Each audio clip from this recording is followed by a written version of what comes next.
So now we want to talk about your tags, the descriptions that you put on them, the prices that you put on them, what kind of material your tags are, because we've seen a lot of paper tags come in, and we really suggest that you do cardstock. And the reason behind that is it's going to stay on your garment a lot longer than what a piece of paper would. And on that cardstock tag, you list out a description. And the reason you put that description on there is because if it gets detached from your garment, we need a way to link it back to your garment. So, for example, last sale or two, I spent an hour trying to place torn tags to their items. And some were very descriptive, and I was able to read it, and I would go to the shoe size or the clothes size, and I'd be able to place it right with the item. But some may just say shirt. So if you've got a paper tag with shirt on it, you're gonna if not that tag sell gets that. lost, you're not gonna sell Right. it. So Here's an example. 2 long sleeve flannel shirts, burgundy and navy, comfy. right. And so If this were to get misplaced or fall off, Right. then it would be put up on a board, and we would go to that board and would say, oh, I think I saw that garment. Because what happens is when someone pulls this item and it doesn't have a tag, they bring it to the front and say, this does not have a tag. So then we take the garment or whatever the item is and look at our tag board, and we're able to put them together. So it's very, very, very important to cardstock tags and a good description. So that way if they get misplaced, we can put them together. Yes, and make sure the cardstock is white or light pastel colors. The neon colors, that barcode will not scan. So we have to enter it all manually, and we try our best, but that's just more chances of mistakes. So make sure you use white cardstock. Here's an example. I think we talked about this before, but this says accessories and 0. Well, this isn't accessories, and it's not size 0. So it should be girls' clothing size 8. Okay, so make sure, and if it's, for example, if it said 7-8, always go with the smaller size. Yes. So it'd be a 7. If it is 6 to 12 months, we'll put it with the 6 months. So make sure, and then what was the other sizes we were saying? Like the newborn and 0 to 3, we're gonna put those together. So just make sure on here, because when this comes into the sale, our people are running out the clothes. Yes. That's a good chance that's going to get in the wrong place, because they don't have time to look at every garment. So make sure. And if this was to get detached and then this was brought up and said, there's not a tag on this, but I really would like to buy it, there's no way that we could go to the tag board and say, well, that's probably the accessories. It just doesn't work like that. We wouldn't know to match that up. And also the ink. Sometimes we see cards come in, tags come in, that the ink is faded. So you want to make sure, again, this is all to sell your item. So you want to make sure that ink is nice and dark as well. Yes. And she mentioned when you bring your things in, people are getting them out really quickly. Sorry. Please, please, please. And I'm sure there's a few people that place and sort that will, big shout out on this. Size your garments to size. So if you've got a bunch of 6s and a bunch of 7s, put all of your 6s together, put all of your 7s together, because that really helps the process for drop off. So if you've got a bunch of 2T and a bunch of 3, don't put them all together. Right. Place them gender, little boy, little girl, and then in their individual sizes. And something that I like to do is, because when you transport your stuff, a lot of times it will get scattered. As soon as I get done tagging my size 6s, I'm going to put a rubber band on there. And so that way when I get here, I can just take that rubber band off and stick them on the rack. Right.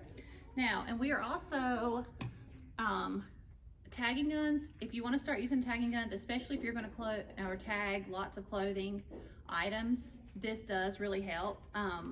It has to be a fine needle tagging gun. So we're going to link what we use to our website through Amazon, and you will literally be able to go right on our website and find the tagging gun we use, safety pins we use, any other items like that. But we definitely want fine needle, and like they said, make sure it is in a seam or a seam, just not in the middle to poke a hole. And you need to use a fine needle, and we will have the link on the website now to link you straight to the Amazon link. And if you don't have Prime, you can also click on there, and we're offering 30-day free trial through Amazon on our website as well. And sometimes, I'll say this too, sometimes if it's a very thin garment, I might just put it in the tag. Yes. Because that tag's gonna hang down, and then your tie's gonna hang down. So it's still gonna come down. Something like this is fine. There's plenty of seams, but if you come to like something like this, will have a hole in it. See how they didn't want to poke a hole right there for the child, so they did it right here. And that's a good idea in the seam. Okay, so Amazon supplies that we use, the fine needle, are on the website. You can go straight to that as well. Okay, we're gonna switch over a little to pricing. Okay, here I said that. So Joni and Jordan talk tons about prep, which is super, super important. But if I have a Carter's or a child of mine that you can get at Walmart, Target, no matter how cute it looks, this looks super cute. But if I put $5 or $6 on this, it's not gonna sell no matter how cute it is, how well it's prepped, because you can buy it for $5 or $6 new. So what I do for pricing, and I've been tagging for many, many years since Micah was little. So we've been tagging many years for our kids, and we've learned. When we try to get $1 or $2 more out of that garment, we end up usually not selling it. So we say, what would I pay? So what would I pay? What am I willing to pay for this item is a good question to ask when you're pricing. And don't forget, you are at a consignment sale. You can have a Matilda Jane dress, boutique, but you're still at a consignment sale. So I'll talk a little bit more about the pricing guide, but still remember, it is a consignment sale. And most of the things aren't, new with tags, so price to sale for consignment sale. And one thing I think about on that too is if I've got a garment that I know really and truly it's worth $5, I try to reduce all of my stuff. So if I say this is really worth $5, but I'm going to go ahead and shoot for $6, no one's going to buy that, and actually it's going to be reduced down to $2.50. So you're really, if you think far out there, you're really losing money. So you need to think about it that way too. Right. And like she said, reducing is a huge key. From multiple years now, when I try to go through at the end and look and see what didn't sell, what's here. A lot of the things that didn't sell, they're not reduced. And I can't explain the logic, but it seems like shoppers will see things that aren't reduced, and they kind of think maybe like, oh, it'll still be here half price tag because it's not going anywhere, it's not reduced. They won't buy it right then. Well, and a bargain just catches the eye. Right. But if they see reduced, it's a good chance they're going to be like, oh, this might not make it reduced day. Let me go ahead and get it. So, and especially for clothing, unless it's just, like I said, a super, super high-end boutique, really reducing it, it's going to help us sell quicker, and you're going to cash in a lot of money on half price day. So, I mean, you have an outfit for $5, it doesn't sell, but it sells for $2.50, that's still better than sitting in your tub at home. And again, so I would reduce. I go in, when I'm pricing all of my stuff, I say to myself, what do I want to go in and pay for this? If I were buying this for my children, what do I want to go in and pay for it? So you have to think about it that way too, when you're pricing your stuff. Yes. And I'm going to have, there is a pricing guide on our website, and it gives you a little bit of idea of some brands. So for example, Caranimals, which is Walmart, Cat and Jack, Circo, which is Target, Carter's, they're your bargain brands. So for those, can you think of any other brands kind of like that? Those you want to go on the lower end. You want to put things together. Yes. One Caranimal shirt is not going to sell. Remember, we have a $2 minimum for hanging items. So and there are 3 at Walmart. Right. Like 3 so they're $2.97, $3.97 at Walmart. So you want to pair stuff like that up. Or remember, if you're paying $5 brand new at Walmart, don't price it for 3 or 4 here. Right. Go to 20% of retail for those brands. So if it's a $5 shirt, well, 20% of that is $1.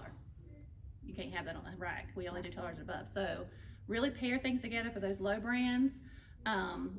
Then better brands, Gymboree, Belk, like Crown and Ivy, ones at Belk, Crazy 8. Those you can go 25 to 30% of retail. So if you have a Gymboree $20 dress, well, 30% of that is $6. Is my math right?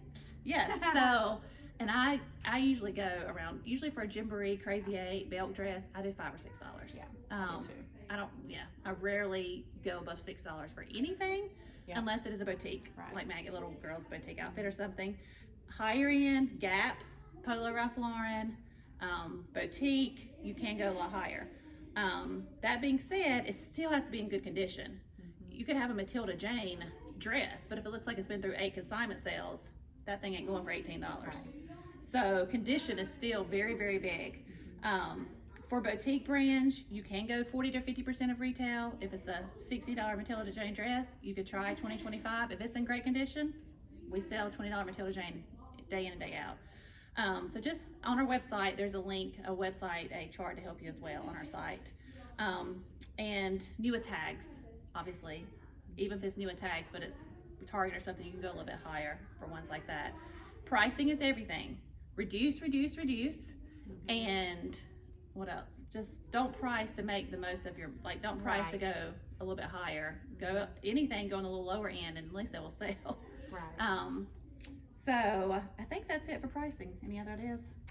I was gonna make mention of, on your garments, when it comes to presentation, if you see little strings or like little sweater balls on your clothing, then go ahead and remove those. I have a sweater shaver, and it really changes the look of your garment. Cut those strings off. I try to do that when I'm looking through your items, but I can't do that for everybody. So that's another thing that you can do as well.